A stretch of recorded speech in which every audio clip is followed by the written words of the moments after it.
کو اس کے اوپر کیا کرتے ہیں کہ اپنے بازو پہ مار لیتے ہیں, اپنے ہاتھ پہ مار لیتے ہیں, اس طرح کی جو حرکتیں ہوتی ہیں, یا اپنے آپ کو کسی طرح بھی ٹارچر کرنا, یہ حرام ہے. یہ کیا ہے؟ خود کو کسی طرح کا بھی نقصان پہنچانا حرام ہے. ٹھیک ہے. پھر اس کے بعد اللہ تعالیٰ فرماتے ہیں کہ جو نعمتیں آپ کو ملی ہیں ان پر شکر ادا کرنا ہے. اس کے بعد ہمیں بتاتے ہیں وعدہ توڑنا بہت بری بات ہے, بری عادت ہے وعدہ نہیں توڑنا. کسی سے بھی آپ وعدہ کرو, آپ نے اس کو نہیں توڑنا. ٹھیک ہے. سو نیکسٹ سورہ نساء کا ہم آیت نمبر 34 ٹو آنورڈ کریں گے.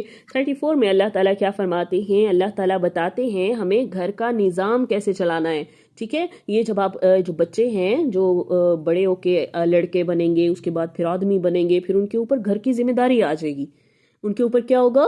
ان کے اوپر گھر کی ذمہ داری آ جائے گی. تو اللہ تعالیٰ فرماتے ہیں گھر کے نظام میں اور معاشرے کی اصلاح کے بارے میں کیا کہ مردوں کو گھر کی ذمہ داری دی گئی ہے. بیٹا مائک بند کریں, شاباش.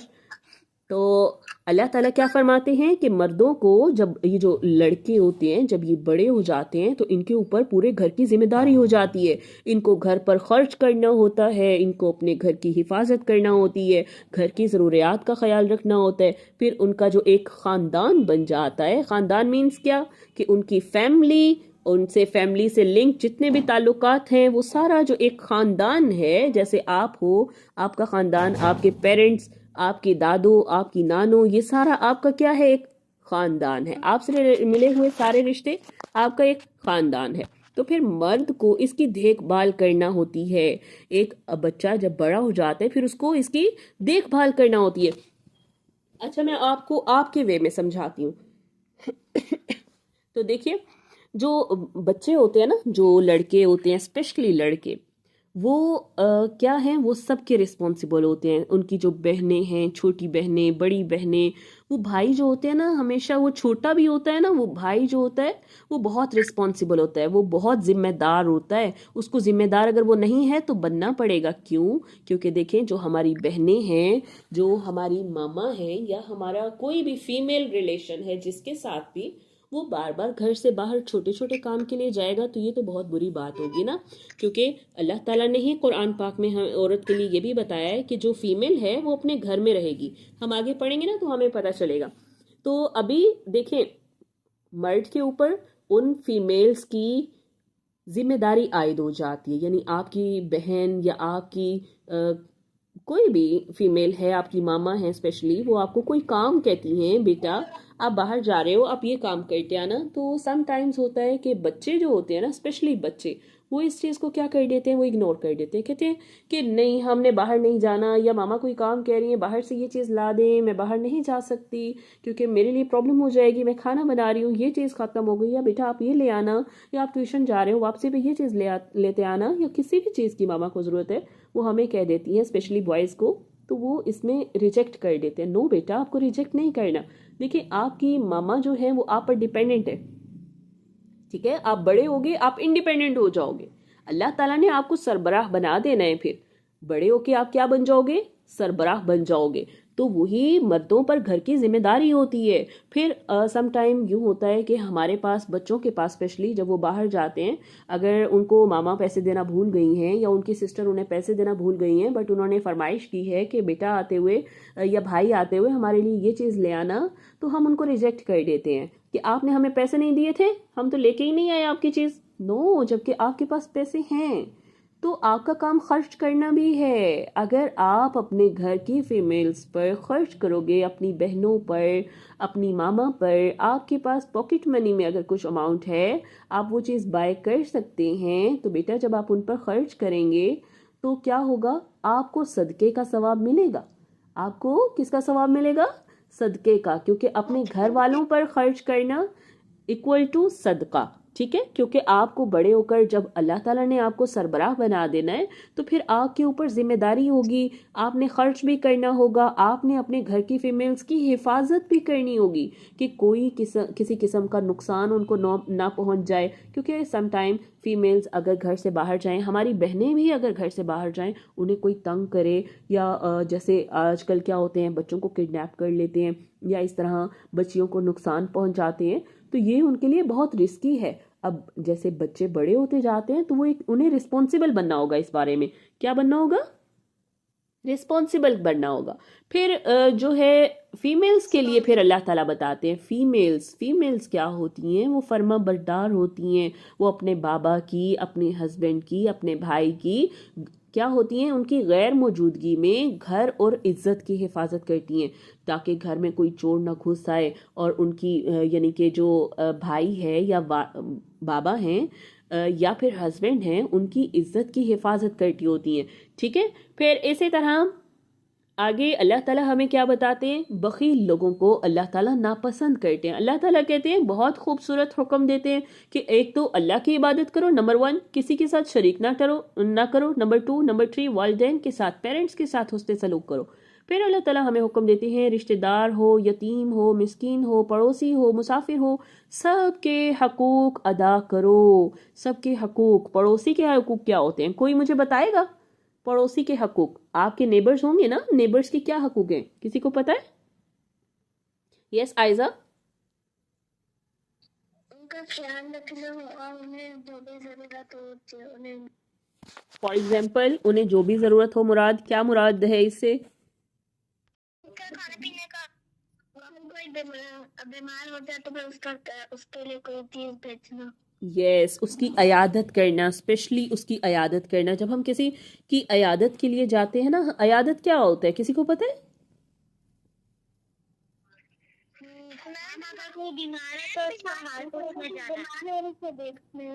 Very good. اگر کوئی بیمار ہو گیا ہو تو یعنی ہمارے ہی نیبرز میں اگر کوئی بیمار ہو گیا ہے تو ہمیں اس کا حال پوچھنا ہے. Very good. اس کو کہتے ہیں عیادت.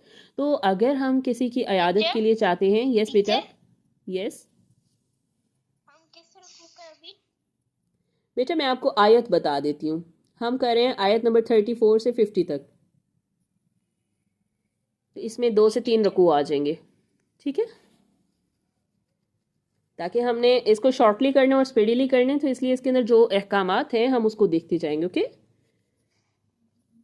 اچھا تو اب بارک اللہ.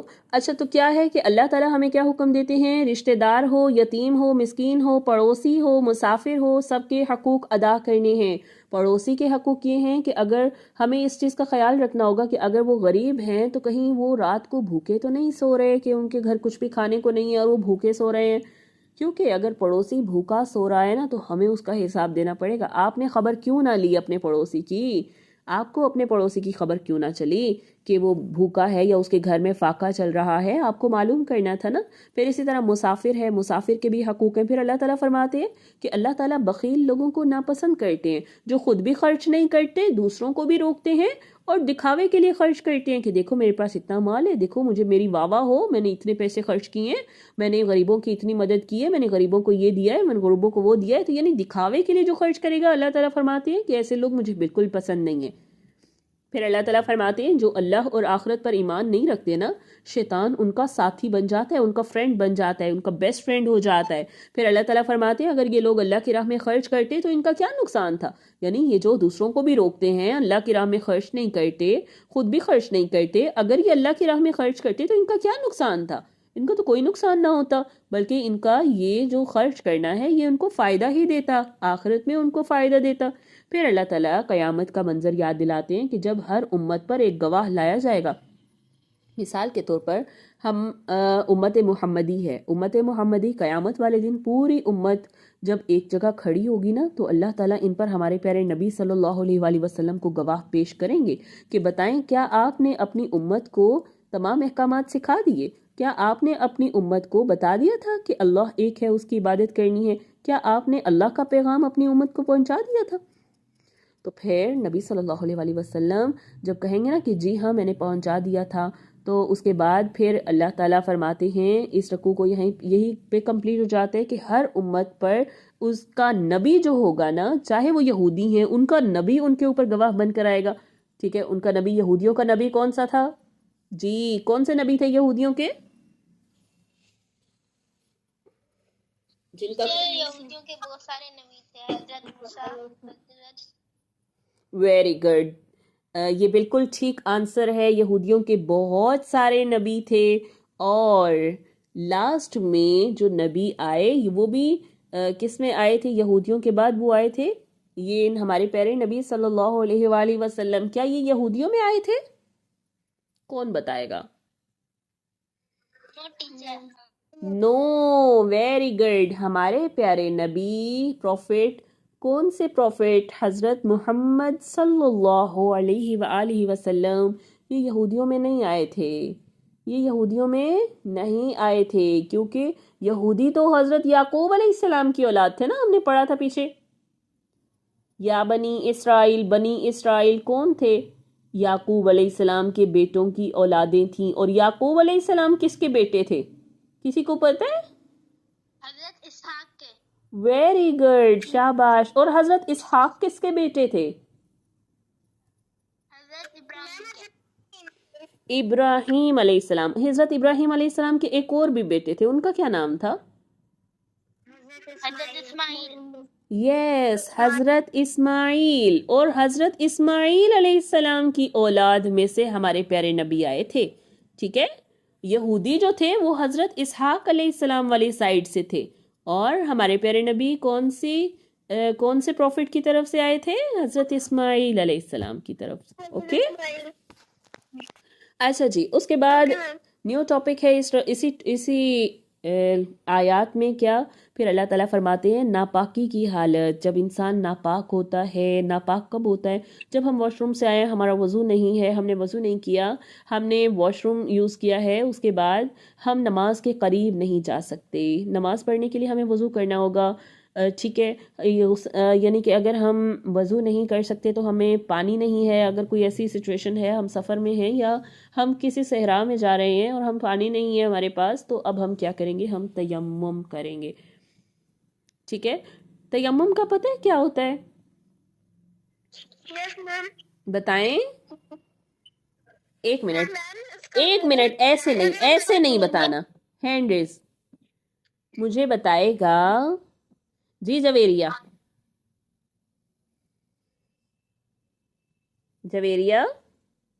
انایا،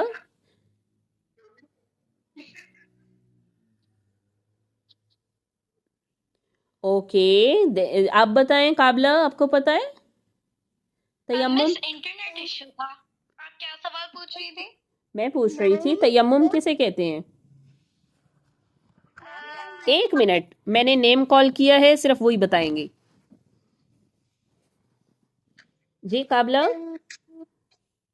میم جیسے کہ ہم ایک کوئل میں مطلب کہ ہم کسی جگہ پہ جا رہے ہیں، وہاں پہ پانی نہیں ہے، تو ہم سے صاف مٹی، مطلب کہ وہاں کی جو صاف مٹی ہوگی اس سے کرتے. جی، اس سے کیا کریں گے؟ کیسے تیمم کا طریقہ کسی کو پتہ ہے؟ یس آئزہ، جویریہ کو پتہ ہے؟ کس کو پتہ ہے؟ میں بتاؤں؟ نو نو نو نو، میم 3 دفعہ ہاتھ جی رکھتے ہیں کس مٹی پر، میں بتاؤں کرتے ہیں بولتے جی اسد آپ بتائیں. اور 3 دفعہ منہ پر. ہاں جی ٹھیک ہے، لیکن یہ پراپر طریقہ نہیں بتایا آپ نے.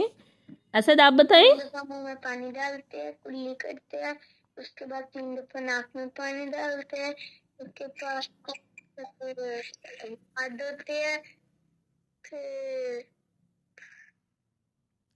اسد بیٹا یہ وضو ہے، ہم تیمم پڑھ رہے ہیں. تیمم جو ہے نا، اگر پانی نہیں ہوگا ہمارے پاس تو ہمیں پاک ہونے کے لیے تیمم کرنا پڑے گا، اور تیمم کا ایک طریقہ ہے، میں وہ طریقہ پوچھ رہی ہوں. اگر پانی نہیں ہے، کیونکہ وضو تو پانی سے ہوگا نا، آپ بتا رہے ہو وضو، اور وضو پانی سے ہوگا، لیکن اگر پانی نہیں ہے تو پھر اشال بتائیں کیا ہوگا؟ اشال، جی آپ کی آواز نہیں آ رہی. میم آپ کی آواز نہیں آ رہی. اوکے، میں نے کہا اسد بیٹا آپ نے جو طریقہ بتایا ہے وہ وضو کا طریقہ بتایا ہے، ٹھیک ہے؟ ویسے ہم وضو کریں گے، کیونکہ جب ہمارے پاس پانی ہی نہیں ہوگا تو اس صورت میں ہم کیا کریں گے؟ ہم تیمم کریں گے، اور تیمم کا ایک اسپیسیفک طریقہ ہے. اشال بتائیں گی کیا طریقہ ہے؟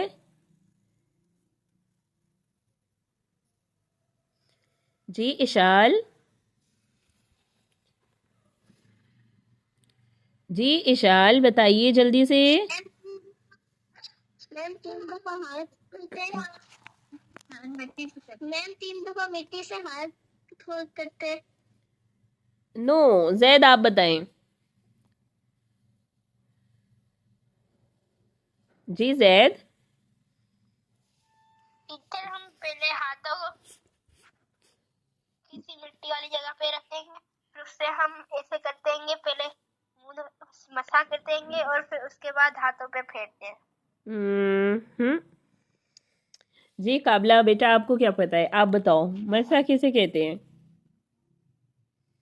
مسح میم سر پانی جو ہوتا ہے اسے ہاتھ لگا کے پھر پانی کو پکڑ کے سر پہ پھیرنا. پانی کو کیسے پکڑیں گے چندہ؟ اوکے چلے دیکھیں تیمم میں بتاتی ہوں آپ کو، سب نے دھیان سے سننا ہے ٹھیک ہے، کیونکہ سم ٹائم ایسے ہوتا ہے ہم کہیں ایسی جگہ پر پہنچ جاتے ہیں جہاں ہمیں پانی اویلیبل نہیں ہوتا ٹھیک ہے، یا پانی استعمال کرنے سے اگر کوئی انسان بیمار ہے، اگر وہ پانی استعمال کرے گا تو کیا ہوگا، اس کی بیماری بڑھ سکتی ہے ٹھیک ہے، یا اگر پانی بہت کم ہے کہ اگر ہم نے اس سے وضو کر لیا تو پینے کے لیے ہمارے پاس پانی نہیں بچے گا، تو اس صورت میں ہم تیمم کریں گے ٹھیک ہے. اسد بیٹا دھیان سے سنیے ٹھیک ہے، اس صورت میں ہم کیا کریں گے، تیمم کریں گے. یعنی جب ہمارے پاس پانی موجود نہیں ہے، پانی اگر ہم استعمال کرتے ہیں، اگر ہمیں کوئی بیماری ہے نعوذ باللہ اللہ نہ کرے کسی کو ہو، اگر کوئی ایسا بیماری والا شخص ہے جو پانی استعمال کرے گا تو اس کی بیماری بڑھ سکتی ہے، تو ہم کیا کریں گے، تیمم کریں گے. تیمم کرنے کا طریقہ یہ ہے کہ سب سے پہلے آپ نیت کریں گے. کیا کریں گے سب سے پہلے آپ؟ تیمم کی سب سے پہلے نیت کریں گے. اور نیت کیا ہے، وہ دل میں آپ نیت کریں گے، دل میں آپ سوچیں گے کہ میں نماز پڑھنے کے لیے یہ پاکی حاصل کر رہی ہوں، یعنی میں تیمم کر رہی ہوں. پاکی حاصل کرنے کے لیے میں کیا کر رہی ہوں، میں تیمم کر رہی ہوں. پھر آپ کیا کرو گے، پاک مٹی ٹھیک ہے، پاک مٹی یا گرد پر ہاتھ ماریں گے ٹھیک ہے، دونوں ہاتھ ہلکے سے اس پہ ماریں گے. کسی صاف مٹی، ریت، دیوار یا مٹی والی سطح پر ہم اس کو لگائیں گے. پھر ہم اپنے ہاتھوں کو پھونکیں گے تاکہ جو ایکسٹرا مٹی ہے ہمارے ہاتھوں سے وہ اڑ جائے. پھر ہم کیا کریں گے، اپنے چہرے کا مسح کریں گے، یعنی دونوں ہاتھوں سے اپنا پورا چہرہ، دونوں ہاتھوں سے اپنے پورے چہرے پر ہم دونوں ہاتھ پھیر لیں گے ٹھیک ہے. پھر اس کے بعد ہم کیا کریں گے، پھر ہاتھوں کا مسح کریں گے، دوبارہ مٹی پر ہاتھ ماریں گے ٹھیک ہے، اور پھر سے ایکسٹرا مٹی کو ہم جھاڑ دیں گے، اور پھر ایک ہاتھ سے دوسرے ہاتھ کو کلائیوں تک، پھر دوسرے ہاتھ سے پہلے ہاتھ کو کلائیوں تک ہم مسح کر لیں گے ٹھیک ہے. اچھا جی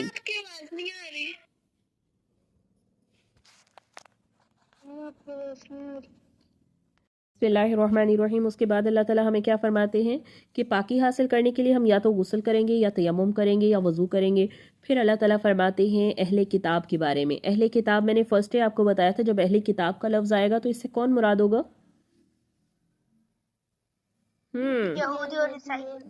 یہودی اور عیسائی. شاباش ٹھیک ہے. تو اللہ تعالیٰ ان کے بارے میں بتاتے ہیں کہ انہوں نے ہدایت کو چھوڑ کر گمراہی کا راستہ اختیار کر لیا تھا.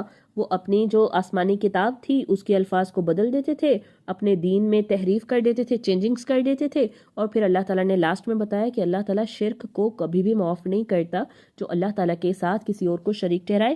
باقی انسان جتنے چاہے گناہ کر لے، مسلمان ہونا چاہیے، گناہ کر لے، اللہ تعالیٰ معاف کر سکتا ہے. جو جھوٹ گھڑ کر، جو جھوٹ بول کر کہے کہ یہ بات اللہ تعالیٰ نے قرآن میں فرمائی ہے یا نبی صلی اللہ علیہ وسلم نے حدیث میں بتائی ہے، جو ایسے کام کرے گا، جھوٹ بول کر، خود سے جھوٹ گھڑ کر اللہ پر الزام لگائے گا، تو وہ بہت بڑا گناہ کرتا ہے ٹھیک ہے. اس کو پھر اس کی بڑی ساری پنش ملے گی.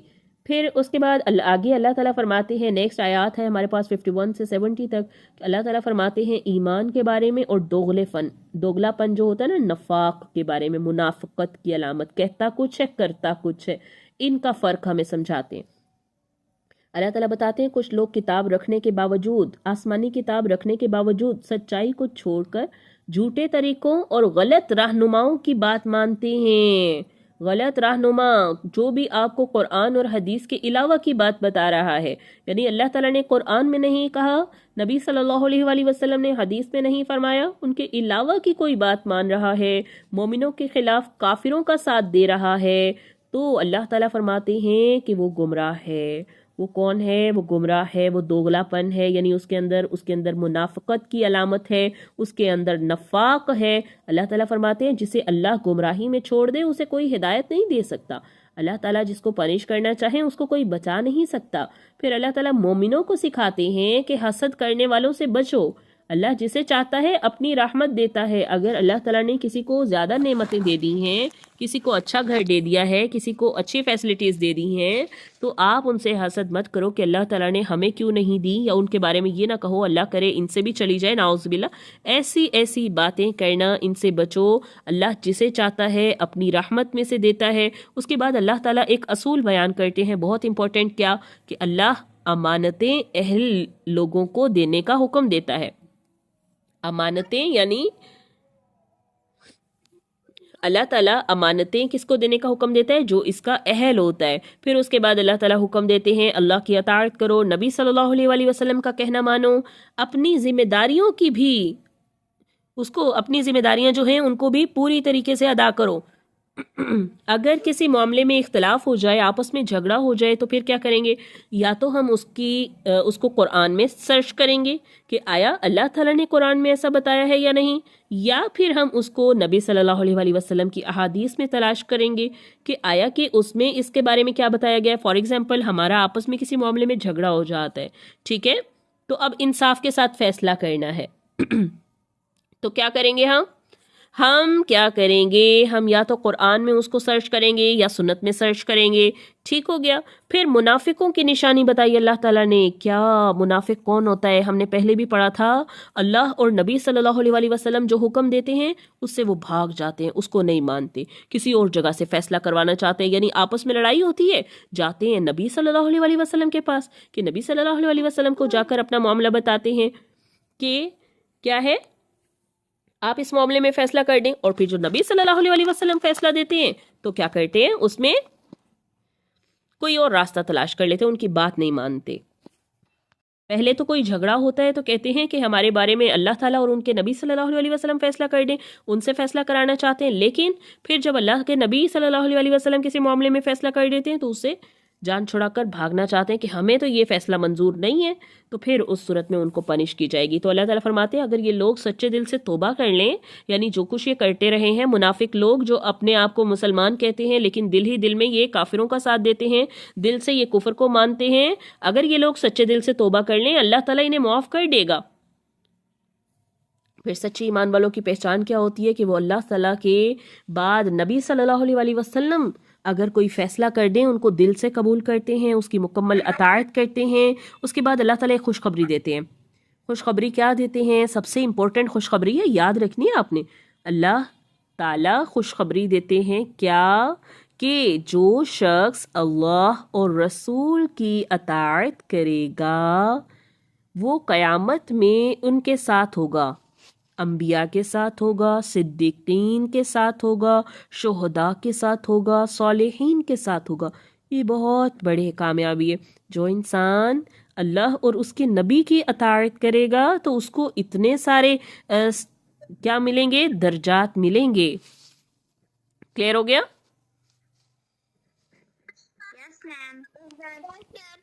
اوکے، نیکسٹ چلتے ہیں۔ ایک بار اور بتا دیں، جی بیٹا، ایک بار اور بتا دیں۔ ایک بار اور بتا دوں، اللہ تعالیٰ نے خوشخبری یہ دی ہے کہ جو شخص اللہ اور اس کے نبی صلی اللہ علیہ وآلہ وسلم کی بات مانے گا تو کیا ہوگا؟ ان کا حکم مانے گا۔ جی میں نے کیا بتایا؟ تو وہ کس کے ساتھ ہوگا قیامت کے دن؟ وہ صحابی، شہداء اور صالحین ان کے ساتھ ہوگا، انبیاء، صدیقین، شہداء اور صالحین کے ساتھ ہوگا، اور یہ بہت بڑی کیا ہے؟ کامیابی ہے۔ خوشخبری، کامیابی بیٹا، کامیابی ہے۔ اچھا جی، اس کے بعد ہے نیکسٹ آیات۔ اسد مائک بند کرے، بری بات۔ نیکسٹ آیت نمبر 71 سے ہم پڑھیں گے۔ 71 سے اللہ تعالیٰ کیا بتاتے ہیں؟ ان آیات میں اللہ تعالیٰ مسلمانوں کو ہوشیاری، اتحاد اور ہمت کا سبق دیتے ہیں۔ اللہ تعالیٰ فرماتے ہیں دشمن سے بچاؤ کے لیے تیار رہو، منظم رہو، گروہوں کی صورت میں بالکل نہ رہو، گروپس بنا کر نہ نکلو، جہاں یعنی کہ دشمنوں سے مقابلہ کرنے کے لیے گروپس کی صورت میں، یعنی کہ اکیلے اکیلے نہ نکلو بلکہ گروپس بنا کر نکلو۔ پھر منافقوں کی ایک عادت بتائیے، کیا منافقوں کو جب جنگ میں لے کے جایا جاتا ہے نا، جب انہیں لگتا ہے کہ دشمن جو ہیں وہ ہم پہ حملہ آور ہو جائیں گے، تو وہ کیا کرتے ہیں؟ منافقوں کی ایک عادت بتائی کہ وہ مشکل وقت میں پیچھے ہٹ جاتے ہیں۔ جب انہیں لگتا ہے نا کہ دشمن ہم پہ حملہ کر دے گا، وہ پیچھے ہٹ جاتے ہیں۔ اگر مسلمانوں کو کامیابی ملے تو کہتے ہیں کاش ہم بھی مسلمانوں کے ساتھ ہوتے، اگر مسلمانوں کا نقصان ہو جائے تو خوش ہو جاتے ہیں کہ ہم تو بچ گئے، ہمیں شکست نہیں ہوئی، ہماری جان بچ گئی۔ تو مسلمان مومنوں کو اللہ تعالیٰ سکھاتے ہیں کہ اللہ کی راہ میں لڑنے والے کون ہیں؟ دراصل دنیا کے فائدے کے لیے نہیں بلکہ آخرت کے اجر کے لیے لڑ رہے ہوتے ہیں۔ جو مومن ہے نا، اللہ تعالیٰ مومنوں کو کیا سکھاتے ہیں کہ اللہ کی راہ میں جو لڑنے والے، جہاد کرنے والے لوگ ہیں، وہ دنیا کے فائدے کے لیے نہیں لڑ رہے ہوتے بلکہ وہ آخرت کے لیے کوشش کر رہے ہوتے ہیں۔ وہ چاہتے ہیں آخرت میں ہمیں جنت مل جائے، اس لیے وہ جہاد میں جاتے ہیں۔ جبکہ منافق کیا کرتے ہیں؟ منافق مشکل وقت میں پیچھے ہٹ جاتے ہیں۔ مسلمان کامیاب ہو جائے تو کہتے ہیں کاش ہم بھی مسلمانوں کے ساتھ ہوتے، ہمیں بھی بہت سارا مال ملتا، کافروں کا بہت سارا مال ہمارے بھی ہاتھ آتا۔ اگر مسلمان کو نقصان ہو جائے تو خوش ہو جاتے ہیں کہ ہم تو بچ گئے۔ پھر اللہ تعالیٰ بہت خوبصورت بات بتاتے ہیں، کیا کہ جو اللہ کی راہ میں لڑتے ہوئے شہید ہو جائے نا، وہ کامیاب ہو جائے گا۔ جو اللہ کی راہ میں لڑتے ہوئے شہید ہوگا وہ کامیاب ہوگا اور اس کو بڑا اجر ملے گا۔ ٹھیک ہے؟ پھر اللہ تعالیٰ ایمان والوں اور شیطان کے دوستوں کا فرق بتاتے ہیں۔ ایک تو وہ جو ایمان لاتے ہیں اور ایک وہ جو شیطان کے فرینڈز ہیں۔ ان میں کیا فرق ہے؟ کہ جو ایمان والے ہیں نا، وہ اللہ کی راہ میں جہاد کرتے ہیں، جبکہ جو شیطان کے فرینڈز ہیں وہ شیطان کے راستے میں کافروں کے ساتھ ہو جاتے ہیں۔ ٹھیک ہے؟ پھر کچھ لوگ جہاد کے حکم سے ڈرتے ہیں، دنیا کی زندگی کو امپورٹنٹ سمجھتے ہیں کہ ہمیں تو اور زندہ رہنا ہے، ہمیں یہ بھی کرنا ہے وہ بھی کرنا ہے۔ تو اللہ تعالیٰ یاد دلاتے ہیں کہ دنیا تھوڑی ہے، آخرت بہتر ہے۔ پھر ایک اہم عقیدہ کیا ہے؟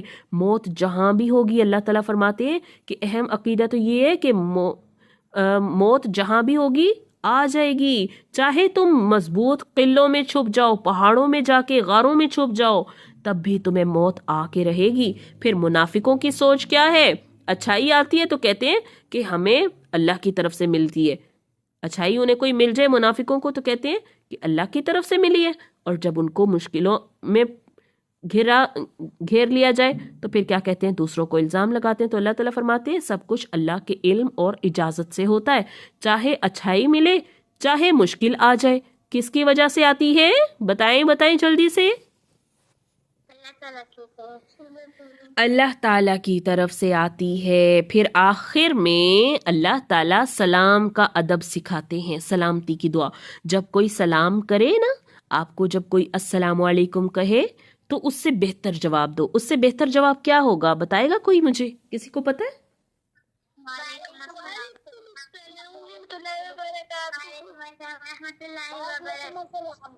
ویری گڈ، شاباش، سب بچوں کو پتہ ہے۔ جب آپ کو کوئی السلام علیکم بولے، صرف سمپل سا السلام علیکم، تو کتنی نیکیاں ملیں گی؟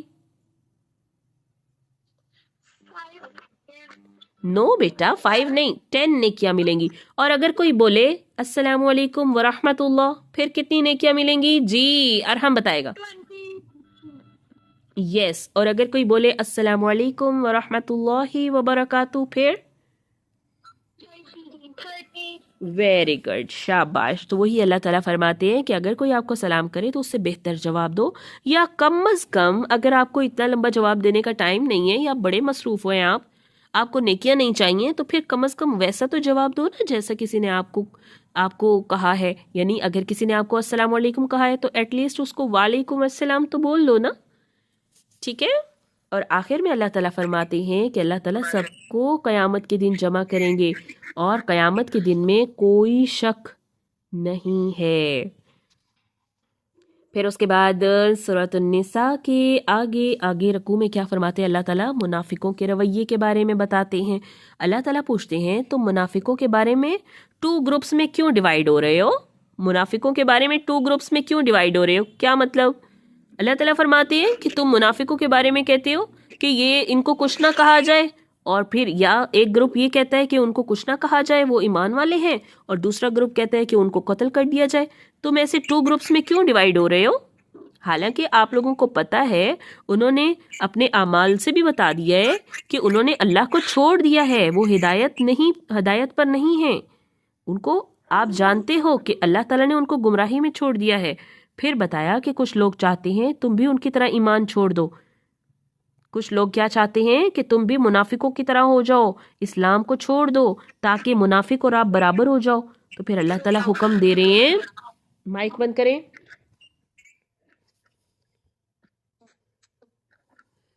اللہ تعالیٰ حکم دے رہے ہیں کہ جو کافروں کو دوست بنائے گا نا، جو کافروں کو دوست بنائے گا وہ قیامت والے دن پھر کافروں کے ساتھ ہی اٹھے گا.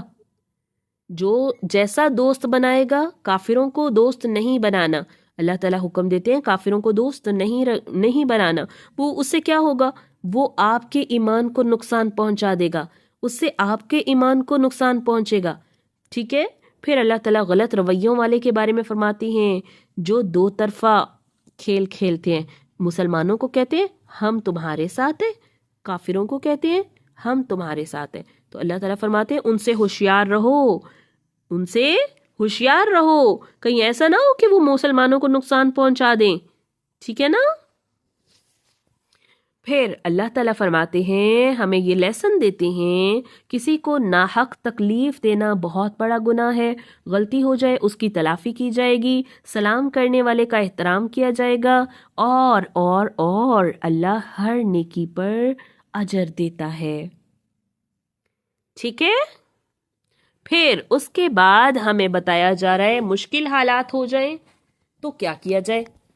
مشکل حالات یعنی کہ آپ میدان جنگ میں ہیں. مسلمان جب جنگ میں جاتے ہوتے تھے نا تو اللہ تعالیٰ ان کو حکم دے رہے ہیں، کیونکہ اب ہم لوگ تو جنگ میں نہیں جاتے نا، یا ویسے جنگ نہیں ہوتی جیسے کافروں کے ساتھ جنگ ہوتی تھی اسلام.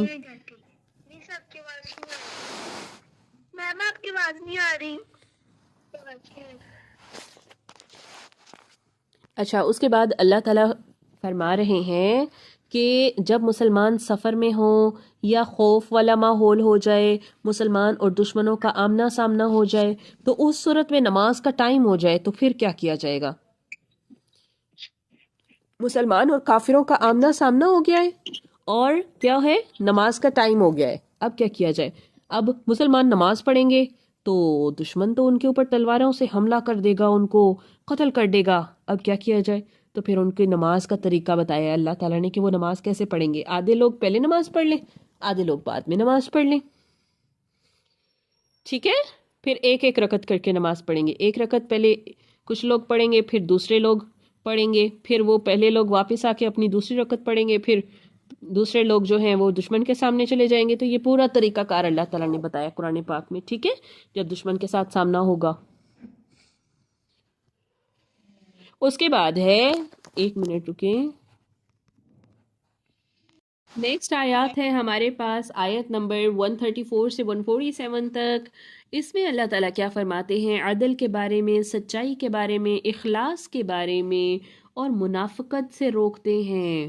ٹھیک ہے. اللہ تعالیٰ فرماتے ہیں جو صرف دنیا کا فائدہ چاہتا ہے نا اسے بہت تھوڑا سا فائدہ ملتا ہے، اور جو چاہتا ہے نا کہ میں دنیا میں جتنے بھی نیک اعمال کروں مجھے دنیا میں بھی فائدہ ملے، آخرت میں بھی فائدہ ملے، تو اس کے لیے پھر بڑا اجر ہے، کیونکہ دنیا اور آخرت دونوں اللہ کے ہاتھ میں ہے. پھر اللہ تعالیٰ ایک بہت مضبوط حکم دیتے ہیں، کیا؟ کہ اے ایمان والو انصاف پر مضبوطی سے قائم رہو، سچ کی گواہی دو. اگر آپ جانتے ہو نا کہ کون سا بچہ سچ بول رہا ہے تو سچ کا ساتھ دو.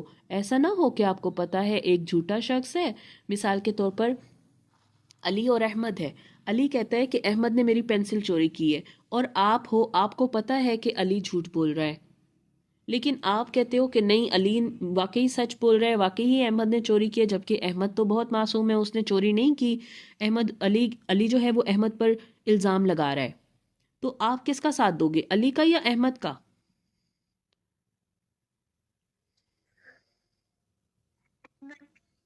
جی آپ کو اس کا ساتھ دینا ہوگا نا جو سچ پر ہوگا. اگر آپ جھوٹے شخص کے ساتھ ہو جاؤ گے، جھوٹے شخص کے ساتھ ہو جاؤ گے اور اس کی گواہی دو گے تو پھر کیا ہوگا؟ پھر آپ اللہ تعالیٰ کی پنش سے بچ نہیں سکو گے. پھر اللہ تعالیٰ واضح کرتے ہیں چاہے کوئی شخص امیر ہے چاہے کوئی شخص غریب ہے، سب اللہ کے بندے ہیں. سب کیا ہیں؟ اللہ کے بندے ہیں. اللہ تعالیٰ کا جو انصاف ہے نا اس میں یہ نہیں دیکھا جائے گا کہ کون کتنا مالدار تھا، کس کے پاس زیادہ پیسے ہوا کرتے تھے، دنیا میں کون زیادہ آسائشوں سے رہ رہا تھا. اللہ تعالیٰ یہ نہیں دیکھیں گے چاہے امیر ہو غریب. اللہ تعالیٰ صرف یہ دیکھیں گے کہ وہ اللہ تعالیٰ کے لیے کتنے نیک کام کرتا تھا. ٹھیک ہے. اس کے بعد پھر اللہ تعالیٰ لاسٹ رکوع، ہمارا لاسٹ رکوع ہے، اس میں پھر ہمیں کیا بتاتے ہیں، بلکہ یہ ہمارا لاسٹ رکوع بھی اسی کے اندر ہی آ جائے گا کہ صرف باتیں کرنے سے کامیابی نہیں ملتی، عمل بھی کرنا پڑتا ہے. جیسے میں نے آپ کو پہلے بھی بتایا تھا نا، پہلے بھی ہم نے کئی بار پڑھا کہ اگر انسان منہ سے کہتا رہے نا کہ میں اسلام لے آیا لیکن وہ کفر پر قائم رہا، کفر والے کام کرتا رہا، تو اس صورت میں کیا ہوگا؟ اس کے ایمان کو، اس کے اسلام کو قبول نہیں کیا جائے گا. کیونکہ کون سا اسلام قبول کیا جائے گا؟ جو دل سے اور عمل سے، دل سے ایمان لائے اور پھر عمل بھی کر کے دکھائے. ٹھیک ہے. صرف اس صورت میں اس کے ایمان کو قبول کیا جائے گا کہ وہ واقعی مسلمان ہے. زبان سے جتنا بھی کہتا رہے گا اس کی بات نہیں مانی جائے گی. پھر منافقوں کی پہچان کے بارے میں بتایا جاتا ہے، وہ ایمان اور کفر کے درمیان لٹ کے رہتے ہیں. اللہ تعالیٰ کہتے ہیں جو منافق ہے نا وہ نہ تو ایمان کی طرف ہے نہ کفر والوں کے ساتھ ہے. ایمان والوں کو بھی دھوکہ دے رہے ہیں، کافروں کو بھی. بیٹا میری آواز تو کلیئر ہے؟ تھوڑا سائڈ چینج کر لیں. اچھا، منافقوں کے بارے میں اللہ تعالیٰ کیا فرماتے ہیں کہ وہ ایمان والوں کی طرف بھی نہیں ہے، کفر کے درمیان لٹکے ہوئے، نہ پوری طرح مومن ہوتے ہیں نہ پوری طرح کافر ہوتے ہیں. تو اللہ نے انہیں گمراہی میں ہی چھوڑ دیا. کس میں چھوڑ دیا؟ گمراہی میں. پھر آخرت میں ایک سخت بات، بہت سٹرکٹ وارننگ دے رہے ہیں اللہ تعالیٰ. کیا؟ کہ جو منافقین ہیں، جو بات کرتے ہیں، جھوٹ بولتے ہیں، وعدہ کرتے ہیں، وعدہ خلافی کرتے ہیں، امانت رکھی جائے تو خیانت کرتے ہیں، اور جب جھگڑا ہو جائے تو گالی گلوچ کرتے ہیں. یہ لوگ منافق ہیں، یہ منافقوں کی نشانیاں ہیں. تو منافقین جہنم کے سب